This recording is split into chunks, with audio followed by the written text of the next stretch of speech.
সাউন্ডটা আসছে, কতক্ষণ থাকছে, কতক্ষণ পরে চলে যাচ্ছে, সেটা আমাদের ডিপেন্ড করছে শুধুমাত্র এনভেলপের মানে এডিএসআর এর, ঠিক আছে।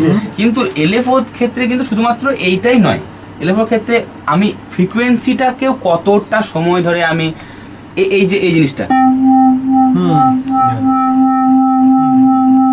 এই যে কাটছে আবার এটাকে ছাড়ছে, জিনিসটা যে লো পাস, এই যে এই পুরো ব্যান্ড পাসটা ঘুরছে, এই যে রেটটাকেও ফিক্স করতে পারবো আমি কিন্তু এলএফওর সাথে, এবং তার স্পিড মানে তার রেটটাকে কিরকম ফিক্স করবো, মানে frequency modulation is coming into play.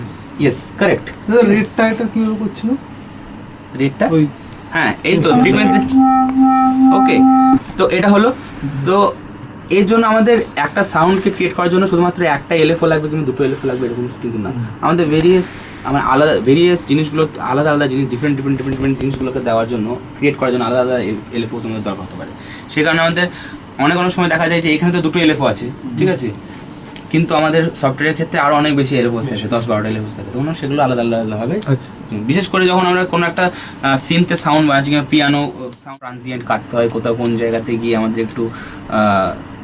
একটু হাই লোজগুলো কেটে শুধুমাত্র হাইয়েস্টে দরকার আছে এরকম করতে হয়, ইকিউজটাকে আমাদের এলএফও দিয়ে করতে হয় এরকম টাইপের।